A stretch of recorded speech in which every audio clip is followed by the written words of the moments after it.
Hello and welcome back to Work in Progress of Nicole Engelmann, which is the podcast where I have honest chats with other female business owners about their journey, their challenges, the wobbles, everything in between, and also the wins. Today I'm joined by Jess Bruno, content strategist and human extraordinary. How are you, Jess? I'm good. I'm never usually talking at this time in the morning. Everyone were recording at 9 a.m. because Yes. my schedule's been all over the place. So, my body is just getting used to functioning. Yeah, I can imagine. I think the earliest recording I had was 7 a.m. Yeah, that's not a yeah. My goodness. But that's fine. It's not all the time, so it's good. I guess we just get right into it, Jess. I mean, we've known each other for quite a while now. You're running the content club. You've actually been mentioned quite a lot on the podcast as well. So, you're all over the place. But yeah, just tell us a bit about your journey, how you got where you got, and just tell us about you. Will, but we have known each other for quite a while, and it's such a pleasure to have seen and been a part of your journey. I know I'm not the only part of it, but honestly, Nicole, watching your transformation over the last not even just the 6 months but previous to that as well, it's beautiful to watch. So You make me cry right at the beginning. genuinely, I'm so proud of you. I just hope you know that. Yes, yes, you say it a lot, and it means a lot as well. So I think you have to say it a lot, otherwise I'm not believing it, but it's fine. Yeah, yeah, I'm And the you are a same. big part of it. So thank you. The same, because one of the things I believe that people say about me is I bring the best people together. And Yes. just even seeing how many people you've had from the program on the podcast as well just shows the breadth of business owners that I work with. But anyway, my journey, my wobbles. So I never thought I'd be a business owner. Hmm. It was never it wasn't even in my head. Like, Nicole, I was going to be a Spice Girl. What was your stage name? Don't know, but I was just going to be one of the Spice Girls. Yeah. I was in a I went to I was on a path from age 7. I went to Saturday school for singing. I went to musical theatre secondary school, drama. I was a drama school kid. I went to college and I did music again, literally singing in college. I've got a 2-1 from university in popular vocals. I was going to be a singer. Yeah. That was my steadfast. That's the only thing I know how to do. And I went to everywhere. I did all the things. I got all the money and I paid for it and I paid all the things and I was in a band for a bit. I was gigging, I was doing wedding singing, everything. That was my journey. But then when I was 22, my life just turned around completely and I had to reassess so many things because I was misdiagnosed with something called Crohn's disease, which it has the same symptoms as my real diagnosis, which is ulcerative colitis, but I only found out that in 2022, so 10 years after diagnosis. They're not too far apart, but the treatment plans can be very different and I would have led a very different life. Um, but yeah, when I was diagnosed at 2022, when I was 22, I was terribly sick. And then I started all this different treatment and I started taking lots of painkillers for treatment. And I started I couldn't do my singing anymore. Well, I couldn't make money from singing anymore because the jobs were weddings and teaching. And I just didn't have the energy to be that present in the room for people. And I didn't have the body anymore to do singing. And so I got a job at my local cinema. I had many jobs in my life, but I got a job in my local cinema, and part of that job included working for running kids' events and kids' parties. Not only was I the entertainer, but I was also doing all the marketing for it. I didn't even know marketing was a word, but I was promoting the events, and it was so successful that my little event went to another chain of the cinema up the road and then eventually came into London and just started going up. But yeah, my singing career had to end and I had to start making money. So I got a job in marketing and then I kind of stayed in that lane. Again, employed. I worked for many different companies. Picture House Cinemas. I worked for a company called Exclusive Touch that runs the biggest like brunch parties around the UK. And then I was doing that until I had a huge flare up of my illness again, which meant that my new dream, my new love of marketing events had to suddenly stop again. And that was in around, I think, like 2017, 2018, when I had to really reconsider my life again because I just didn't have the body to be present at these events anymore. Again, I was so sick again. And so I got a job in my local pub, and I was like, if I can lean on the bar, I can serve drinks. And they kind of brought me in to do a few of their events, but it was very much low key. But then I got too sick for that. And in 2020, when the world was falling apart, I had 50p to my name. I had to move in after I'd moved out of home when I was 17. So at 27, that was very humbling. Hmm. I moved in with my mum and my grandma. And that wasn't in the family home I grew up in. It was in, like, I didn't grow up in that house. And I lived in a tiny, tiny box room.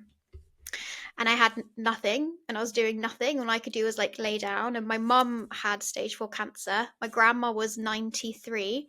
And I was so ill. And we were just like this, like 3 witches, like in the house, like crawling around together.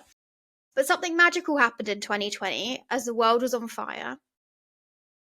All of my friends who were in the creative industries from my background in music, so the singers that I knew and the dancers that I knew, all of their careers stopped at the same time, and they were all starting these side hustles like post-bok brownie businesses, resin ashtrays, and CMOS companies, and they were all becoming coaches. And I was getting texts on text from them saying, Jess, can you help me write my Instagram bio? Jess, what does this post look like? How do you think I can grow this business? Because they knew my background from working with a very prominent, successful company and doing the marketing for them. And then my mum, after about a couple of weeks of me getting all these messages, said, you should charge for that. And I was like, what? What do you mean? She said, the next person that messages you asking for help, tell them it'll be £25, please. And so, lo and behold, about an hour later, I got a message. Hi, Jess, can you just look at this post for me? And I said, yeah, no problem. Let's jump on a call. We can FaceTime and it'll be £25 and we'll chat for an hour. And they said, yeah, great. Just send me an invoice. And then I said, Mum, how do I send an invoice? She was like, I don't know. But that's kind of how the business started in 2020. The first couple of years, I really didn't make any money. I was just kind of like posting and seeing what would happen and learning how to do it. And I was getting a little bit here and there, but nothing. But it was in 2022 that I kind of had my office suite. I invested in coaching myself. I learned how to run a business. I knew how to do the invoices now. 2022, life stopped again. I just built this business. I had a few clients. I had something called the Content Club, which was a membership. I had one-to-ones. I just started like putting the seeds in for a group program. And then just as everything kind of felt like it was beginning for me, my life stopped again. And on my 30th birthday, my mum died. And so I had to stop all business. And that was awful. And I could go on about what business looked like then. It's dark. And then after about a month of like grief and sorrow and everything, losing most of my clients, losing a lot of members from the Content Club, I started slowly building back up again. I onboarded some more one-to-one clients. And then November of 2022, I lost my colon. Mm. I had to have emergency surgery to remove my large colon because I got really sick again. I'd been really sick this whole time, but business somehow I had use of my fingers. I could sit down and do this. And then 2023, I had to again hustle, grind, build everything back up. I had created my membership, my group program, and one-to-ones, and I felt really solid in that. And I had a year of, I'd say, peace-ish. And then in 2024, I hit my first 6-figure year in business. Mm. And then in 2025, I burnt the fuck out. Yeah. And then about 2 months ago, I made it public that I was changing everything about my business and starting again. So again, here I am, Yeah. square one. Yeah. It's That's my but it story. yeah, it's also really exciting, right? To sometimes you need it. There's a reason why people need a change, right? You can't just like keep going and burn even more out if that's even possible. I think especially, I literally recently for the first time hit a 10K month, which is something a lot of people chase. And it's like, this is not sustainable. Not Literally, worth it. I haven't got any free time. I work into the night. I can't really sleep because I'm thinking about the next thing. And I can't imagine what it's like when you have a, six-figure business. So you're doing those five-figure months, month in and month out. That's just not feasible, I think, long term. Especially, Depends on the business model, yeah. because it is feasible. And like the new offer I've created does make that feasible if I can stick to the strategy and not my fucking mood. Yeah, it depends on how the business is built, right? Because, like you said, the model you kind of built in 2023 couldn't carry you through that, so it No. had to kind of have an Yes. overhaul kind of thing Yeah, to the make model it I work built for in you. 2023 was very cookie cutter, me looking at what other people were doing and going, I can do that. On paper, it made so much sense. I've got a low ticket membership, 35, what was £30 a month then? 27 actually. £27 a month it started at. I had my mid-tier group program, which at the time was called the Content Circle, which was like a content club like extension. And then I had my one-to-one. But what I'd realized is that it's kind of like I was doing 20 work of a team, and the people that I was using as reference for my business model had teams. Even if they weren't loud about it, even if they made it look like they were doing it all themselves, they had these really structured, like mini mind, mastermind, accelerator, this, that. Mm, And I was like, I'll just do an easy one membership group one to one. On paper, sounds amazing. But in execution, I was pouring myself into all of these spaces with the same energy. And sometimes, actually, every time I ran my group program, it wasn't like I was running a group. It was like I onboarded 10 to 15 one-to-one clients on top of my one-to-one clients. yeah, And it's like I think I built this business model from a place of like scarcity and trauma, because I was like, I need to make the most money as I can now, because I don't trust my body to not not like give up on me again. And I think the reason why I've been able to kind of take a step back, take a risk in my business and create this new offer and go all in on it is because I have the a bit more trust in my body now that I live with the stoma bag. And yeah. it'll be very, very unlikely that I'll have a surprise chronic illness moment because of the life that this bag has given me. I do have to have another surgery, and I can get dehydrated easily and I can get a blockage, but the likelihood of that is much less than the pain and the flares that I was getting almost daily before. Mm, So previously in business, I was very much living in fight or flight. And I'm proud of the six-figure year that I made, but like I got to the end of the year and I was surprised that I made that number. It wasn't on purpose. It was like, shit, yeah, really? Whereas this new offer, this new model that I've created puts me on a pathway to hit that six-figure year or multiple six-figure year again, but in a way that I'm doing, like I've strategized it. yeah. And I Sustainably. don't think it's sustainable, yeah. And I don't think I had the headspace to do that before because I was constantly living in fear. Yeah. And I guess the other thing is obviously it's the side of your body, betraying yourself in some sense, but also you've hit the six figures before. You have the clients, you have the people that support you and that love what you're doing. So that's another Yeah. factor where it's like, oh yes, I have that support system. I have the people that like what I'm doing and they would come back. Like, Yeah. I mean, I don't know the background at the moment, but you kind of, you announced you're burning down that part and already had a waiting list for the new thing. And I know a few people already that signed up to it. It's probably really encouraging as well to see, okay, this is the right path because I still got those people that want to work with me.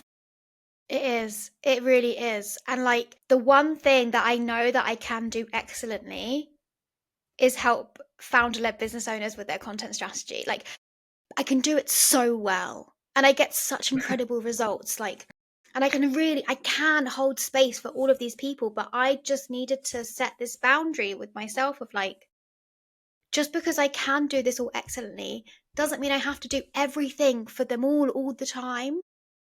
Like, it is wonderful. Like, I'm so, like, I think the reason why my business is going to be successful in the next year is because, like, and I'm not even going to be humble about it. Like, I think I'm one of the few content strategists who can really say I genuinely make an impact on people and I get them the results. It may not be immediate, but they do come.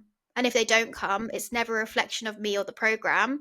It's something's happened there and they've not been able to execute or implement. But when they do execute or implement the thing that I've handed over to them, I can say you'll see a change in the business. And not many people can really truly say that. And it took me a long time to even believe it that I can do that. Like I'm in my 5th year of business. I think that's the first time, one of the first times I've really said it and owned it. Hmm. And I think it's that like confidence in my skill that will also drive the success of my new program. And also, I'm just so excited to launch one thing, talk about one thing, get people into one thing Yeah. over and over and over again, Yeah. rather than spreading myself across membership, group, one to one. And I also felt a bit icky about like not hiding, but yeah, gatekeeping and hiding different strategies behind different things. Because people who are in the content club and people who are in Watch Us Grow, sometimes our worlds collide and it's like we're speaking 2 different languages in the room. And I'm like, fuck, I feel bad because Yeah. you would really benefit from that. So I've created something at a more accessible price point that can help everyone, and everyone's going to get the same strategy from me, regardless of how much you're paying. Like, you're not going to be hidden in a tier. Hmm. That's what I'm really excited about. Yeah, and I think I definitely can attest for you making a change and an impact. So it's definitely, and it's what I like. It's also, it's not about, you always make it clear, it's not about chasing like K or 100K followers and chasing the numbers, but actually it's about the connection and the engagement. And just, you don't need to have, influencer numbers to actually get inquiries and get clients that are aligning with you and your business. Yes, your highest, I hand on heart believe that your highest paying client probably doesn't see your content as Yeah. much as you think they do. Or maybe they've seen one post and they'll come back to you and they'll buy your thing and they most probably haven't liked it. They most probably haven't commented on it. Yeah. And it's also obviously what just grow is now over. But Yeah. in those 6 months, or even since those 6 months, time and time again, I have people coming up, I love what you're doing with your content. And it's like, that's because of Jazz. It's just like sometimes you're too close to your own business. You feel like content or marketing is just another thing on top of everything. And it just feels like you have to do it. And I think for me, it's now fun. Yeah. And even if I can't, if a week is really busy or I'm not in headspace, then I don't feel bad about not doing it because I know I pick it up again. And then, but I do Yes. it in a way that I love and that's fun for me. Yes. And That's that's it. due to you. This is what I shout. Like, this is what I want everyone to be saying. Like, content gets to be the funnest part of your business. Like, this isn't doing your taxes. I don't want you to dread it, like replying to the hundreds of emails that you have or having to do the thing. Like, content shouldn't be eat the frog. Content should be like the bit that you get to do and it's so fun. And all visibility is good visibility. Like, post the silly shit. Post Yeah. however you want to show up. Like, that's my whole method. So it makes me very happy that you're saying Yeah. that. And We like, go, a bit- but you we, can stop. Like, you can take a break. Like, you can, if you're burnt out, like, okay, cool, stop posting content for a bit. You can come back. It's all fine. Like, such the world's not lies. Like, ending. the world's not ending. You take 2 weeks off and the algorithm like reprimands you. No, it doesn't. It doesn't. Yeah. We go a bit deeper into that anyway in the second part, but how do you find visibility for yourself? How do you feel about showing up and sharing parts of your life? Yeah, there is. People often compliment me on how like authentic and real and honest I am, but there is so many parts of my life that I don't talk about. And I have that barrier up, but I have these pieces of lore that we, or like the origin story that I speak a lot about in my method, like understanding what you, pardon, sorry, It's what you fine. speak about again and again, and you can come back to all the time. So the things that I'm happy sharing with the world is like my stoma bag, my chronic illness journey. My mum died on my 30th birthday. I started my business with no money. I've never had any money until my third year in business. And yeah, I had to have emergency surgery to lose my colon, and I have to have another surgery soon. Like health, that side of stuff, I'm happy to talk about. I'll talk about again and again and again. But the stuff that I don't talk about is like, and I'll say it here, but we're not going to go deep into it. It's like, I don't have a relationship with my dad. I've got a very like distance relationship with my family. I only have like two really good friends. I'm very neurodiverse. I'm very dyslexic. I get stuff wrong. Like, not that I don't talk about it in business, but in life, like, I really struggle with like navigation, and there's lots of like aids that I need, you know? That's not the shit that I talk about, because that's very much consistently sharing from the wound. I like to share from, and that's such like a saying at the moment, share from the scar, not the wound. But all of this stuff over here is like scar. All of this stuff over here is wound. And I think talking from trauma that's current and happening is too much, Yeah. you know? And I And think I've also, got my partner who's a DJ at networking who I love, but like I rarely speak about us or him on my socials as well. Like that's kind of held for he's the DJ and it's all like cool, but I rarely talk about my relationship with him. yeah, I only really knew that you were a couple because of networking, like Yeah. in person kind of thing. But I think it's Yeah. also, I don't think you're actually hiding the stuff, because obviously you're also talking about being a dyslexic and like needing some help with, sometimes ChatGPT to kind of make sure it's Yep. all on board, or Yep. transcribing stuff to make it easier to read. So it's not like you're hiding stuff or you're creating a second persona or something. It's just you don't need to share everything. Exactly. It's not, I guess it's almost sometimes when you reach a certain level on social media and like you have a following, it almost feels like you're becoming a mini celebrity in a certain circle, and then it feels like, oh, people know too much or they want to know too much. And it's like, Mm. it's still, it's fun, but it's also business, and you don't have to be like, here I am, this is all dark corners of my soul. Yeah, exactly. I love being like bold and brash, and I love using my like North London slang, and I love like saying like tits out content, fuck the algorithm. Like that is all stuff that I feel like is very me. But I could get into the dark and I could get into the trauma of it all, but I just don't think that's constructive for my work. Yeah. Yeah, yeah, I get it. I mean, we talked a lot about challenges that you've encountered. How do you usually deal with them inside your head when there's something going on? Like, how do you deal with it? I'm really, to my detriment sometimes, good at putting my shit in like a box in the back of my mind and just Mm, keeping it there for a while. But I'll get this signal from my head, which is when I'm in the thick of work, or maybe I'm like scrolling for inspiration on my phone, and something will say, like clockwork, I don't want to play anymore. It's like the younger version of me of something will say, I don't want to play anymore. And that's a big signal that, oh shit, the shit that I've put in the box, that's spilling out. mm, That's spilling out now, and I have to deal with that stuff now because everything in work is getting too overwhelming. Everything in life is getting too overwhelming. So, genuinely, in a challenge, I either have to pull a hard stop, pull a sickie in my business, take the day to just do nothing, watch Netflix all day, and then I feel like in pauses, in breaks, real stops, in something I like to call active rest, mm. that's when the answers come up, and that's when you find the solutions. When you are pouring into something that's got nothing to do with business, that's got nothing to do with content, when you feel like the world's just the weight of the challenge is too hard, do something that melts the world away. For me, that's like playing The Sims 4 for 6 hours. That's like watching all my really crappy sci-fi movies on Netflix. It's not going for a walk doesn't cut it, having a bath doesn't cut it. I need to do something that's going to really take me out of it. And then most of the time, the answer will come up.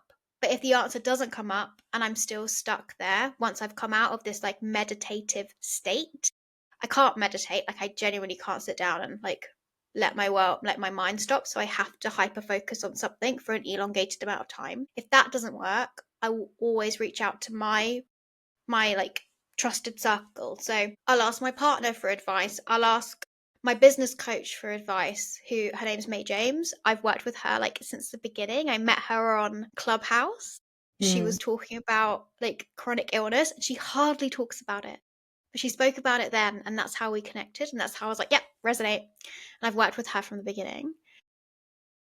And just like I word vomit it, and then I'll get advice, and I have to go like deeply trust in the advice, deeply trust in the strategy, and just execute. If I Yeah. can have a list, if I can, I'm like, my brain's always like, you're coming to me with more problems. I need solutions. And if I can't give myself the solutions, I'll speak to my partner or my coach, and Yeah. they'll often give me the solution. It's so, and sometimes you already know the solution. You just need it to be spelled out by someone else. Affirmation. Yeah, exactly. Yes. It's I really believe that we know the answer. We just don't trust ourselves enough to actually go on it. So we need someone else to either confirm or deny, because then by your reaction, you know, okay, no, that's not it, or yes, you're right, because you already know what you need, kind of thing. Yeah. And you got to be careful though, because in that state of vulnerability, you can be easily self manipulated by seeing what other people are doing in the algorithm in your sphere and be like, oh, they're doing that, knee jerk. I need to do that too. Yeah.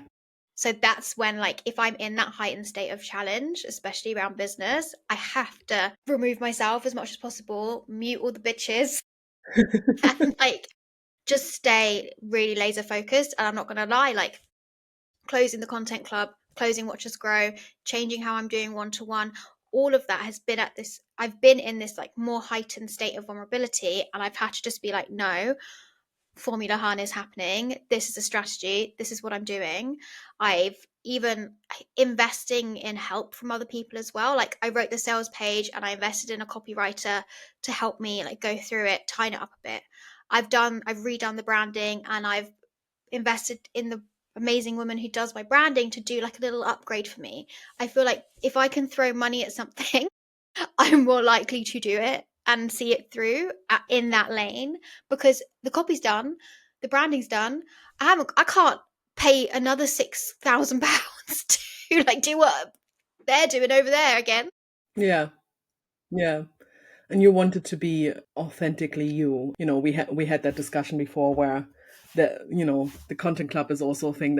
There's so many content clubs around now. It's not individual anymore. It's not like No, a I will USP or say something. I'm so sure I ran the best one, Yes, definitely. I can agree. but it was like one in a million, Yeah. and where I want to do something that's one of one. Yeah. And now, if anybody does something similar to me, everyone will know. Yeah. And I can't control what anyone else does, right? But if I can really stay in my lane and hold on to this new method, new strategy, new positioning that I'm going down, I think we'll all know who the original is. Yes. To kind of end this, I usually ask two questions. So one is something where, what would you tell starting out, Jess, with the knowledge you have now and the wisdom you have now, to do something differently, or maybe do something exactly the same way because you've done it the right way? Oh, get an accountant from day one. Yeah. Genuinely, previous Jazz, listen to me. You know you're dyslexic as fuck. You can save yourself nights crying, looking at numbers by investing in an accountant. Girl, I would get out a credit card to invest in an accountant from the beginning. She's going to help you make your money. Don't you worry about that. You just don't do your numbers because you fuck it up bad. Yeah. And no stressful Januaries when the tax return is coming. Triggering. Triggered. And the other thing, what is something you're really proud of? I mean, we talked about lots of stuff. There's lots of stuff you should be proud of. But what's something that stands out to you? It could be something recent or something literally all over in your business journey. This is something new that I've been doing, and it brings me so much joy. It's part of my active rest routine. But every month I am now getting my nails and my toes done. And I take my best friend with me and I pay for us both to get them done. And I don't know if you've had a mani pedi, but it's like a 4 hour time investment sometimes. But just doing that together and being able to do that, because there was like, our story is so funny. We both grew up like together around the same. I grew up with her family most of my years, like spent there having dinner. And I remember there's one time that I had my first job and I took her to the cinema because she would always pay for everything for me. And I was like, I'm going to treat you. Don't worry. We get to the checkout and my card's declined. And she has to pay for us to go to the movies or we get kicked out. I can't remember what happens. But it's like such a lovely full circle that I get to now treat her and look after her. Just even though it's just once a month, even though it's like I'm not spending thousands, it's just for us both to get our mani pedis, but that's something that I'm so proud of and it brings me so much joy. Yeah, and it stands for a lot of things. It's not actually about the mani pedi. It's everything that led you to that. So I totally get that. Yeah. Lovely. Thank you very much, Jess. We have a second part. So for everyone who's listening, stay tuned. We will talk a lot about content strategy and like how to get it right. Yeah, exactly. But for now, that's it. Thanks, Jess, for joining and speak to you soon. Bye.